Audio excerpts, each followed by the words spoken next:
एक लायक बेटा 21 पीढ़ी को, पूरा कुटुंब खानदान को तार देता है, एक लायक। और एक नालायक सारे कुटुंब खानदान को बदनाम बर्बाद भी कर देता है। इसलिए कोशिश करिए कि आप ऐसे बने कि आपसे आपके पितृ, आपके पूर्वज, आपके दादा परदादा जो हैं वो, जो नहीं हैं वो, सब गौरवान्वित महसूस करें कि हाँ हमारे कुल में ऐसा सपूत जन्मा है जिसने हम सब का उद्धार कर दिया। और उद्धार कैसे होगा? सत्कर्मों से, अच्छे कार्यों से। अच्छे काम आप जैसे कि कर रहे हैं, आप वृंदावन आए हैं, जैसे आप लोग यमुना जी जाते हैं स्नान करने, गंगा जी जाते हैं, नर्मदा जी जाते हैं, तीर्थों में जहां भी आप जाते हैं, तो आप जब तीर्थ यात्रा पर आप जाते हैं तो आपके जाने से आप जितने प्रसन्न होते हैं, आपके पूर्वज आपसे कई गुना ज्यादा प्रसन्न होते हैं कि आज हमारे वंश में कोई तीर्थ यात्रा पर गया, आज वृंदावन गया, बिहारी जी के दर्शन, आज कथा सुनने गया। पूर्वज भी तृप्त होते हैं कि हाँ हमारे वंश में कोई गया है, उसका दशांश पुण्य। अच्छा, जैसे आप लोग कहते हैं ना कि पिंडदान हम करते हैं, श्राद्ध तर्पण इत्यादि आप अपने पूर्वजों के लिए करते हैं, वो तो आप जानकर करते हैं ये हमारे पूर्वजों को मिले। आप भागवत जी की पोथी कराते हैं तो वो आप इसलिए भी कराते हैं कुछ लोग कि वो हम अपने पूर्वजों के लिए कराते हैं। पर एक बात याद रखो कि कोई पूर्वजों के लिए भले कुछ भी ना कराए, पर आपने जो पुण्य किया है वो आपके पुण्य का 10% आपके पूर्वजों के खाते में अपने आप ट्रांसफर हो ही जाएगा। इसलिए पुण्य करते रहो, उनको मिलता रहेगा। यदि किसी को आवश्यक है तो, जरूरत है तो। भाई एक सिंपल फंडा समझो ना, वो बीमा करने वाला जो एजेंट होता है ना, LIC इत्यादि, तो बीमा करने वाला यदि आपका बीमा कर दिया उसने, तो आपका बीमा उसने कर दिया तो सदा के लिए अब उसके खाते में, आपका बीमा किया है तो आपका कुछ % उसके खाते पे जाएगा। हाँ या ना? सदा के लिए परमानेंट हो गया। अब वो कुछ भी करे ना करे, अब आपने यदि डाला है तो उसके % से वो उसके खाते पे ट्रांसफर सदा के लिए होता रहेगा। बाप दादों से हमें जन्म मिला है तो हमारा पुण्य उनके खाते में 10% ट्रांसफर होता ही रहेगा। आप करते रहो। जब हम पुण्य करते हैं तो बाढ़े पूत पिता के धर्मा, ये कहावत तो सुनी होगी आपने।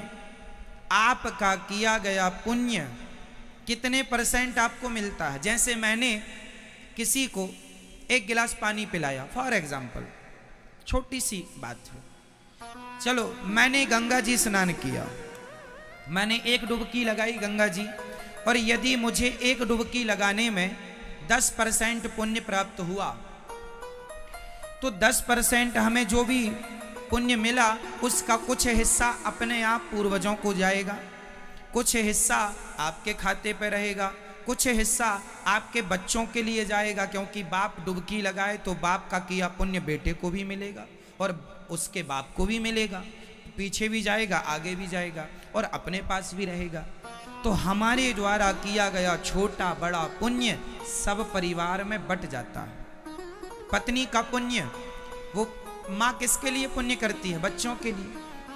तो माँ के पुण्य से बच्चे तरक्की करते हैं। कहते हैं माँ बाप यदि पुण्यशाली हैं तो माँ बाप के पुण्य से बच्चों की तरक्की होती है। बाढ़े पूत पिता के धर्म, ये कहावत है। माँ बाप धर्मात्मा हैं तो उस धर्म का फल उनके बच्चों को मिलता ही मिलता है, और माँ बाप पुण्य नहीं करते तो बच्चों को नहीं मिलता।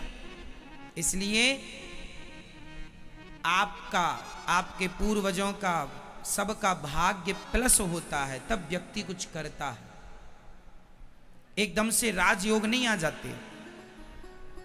कोई व्यक्ति प्रधानमंत्री बन गया तो केवल उस प्रधानमंत्री व्यक्ति का ही पुण्य नहीं है, उसकी माँ का, उसके पिता का, पूर्वजों का, उसने जीवन में जो पुण्य किया सारा इकट्ठा हो गया, और उस पुण्य के बल पर व्यक्ति कोई बड़े पद पर, बड़ा नाम, बड़ी इज्जत, बड़ा काम करता है।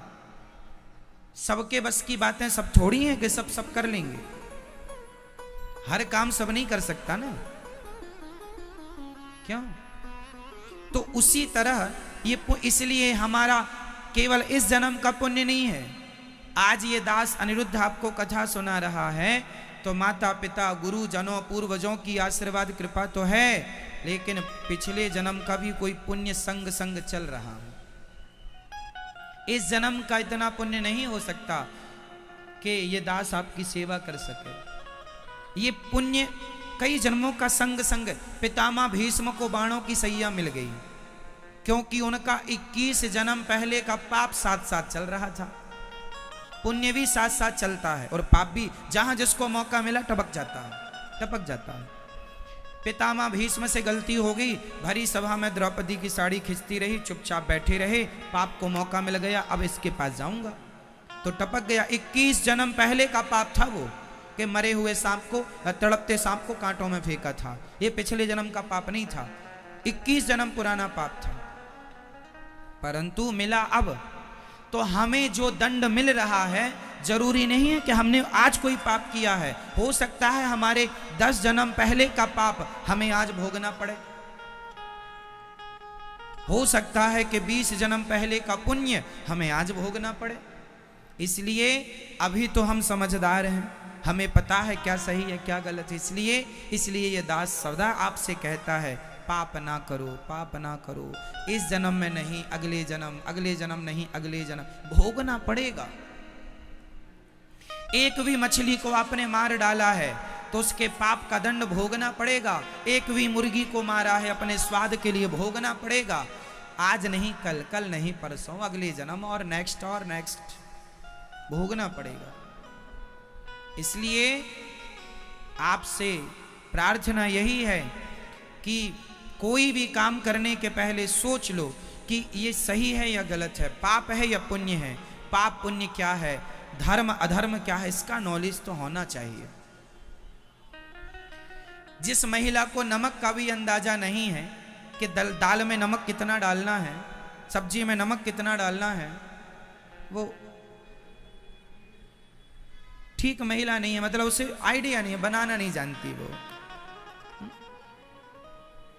कुल मिलाकर आपको ये तो पता होता है कि कितना नमक दाल में चाहिए, कितना नमक सब्जी में चाहिए, कुछ तो आइडिया है ना, इतना तो नॉलेज है आपको। तो इतना ये भी नॉलेज रखो कि क्या पाप है क्या पुण्य है, क्योंकि वो अपने को ही मिलना है। नमक ज्यादा होगा वो दाल भी अपने को ही खाना है, जो नमक कम हो गया वो कम नमक वाली भी अपने को ही खाना है। क्यों? जिसे ही अपने को ही खाना है, तो अपने को ही भोगना है। ना पड़ोसी भोगने आएगा, ना बाप भोगने आएगा, ना मां भोगने आएगी। सिंपल है। इसलिए ध्रुव जी के पुण्य से उनकी मां परम धाम को चली गई। ध्रुव लोक में 36,000 वर्षों के लिए ध्रुव जी महाराज ने राज्य किया। उनके भाई को यक्षों ने मारा, ध्रुव जी ने यक्षों को मारकर बदला लिया। मनु जी ने समझाया और कुबेर जी ने दिव्य उन्हें आशीर्वाद दिया। भगवत धाम को गए। बोलिए भक्त वत्सल भगवान की।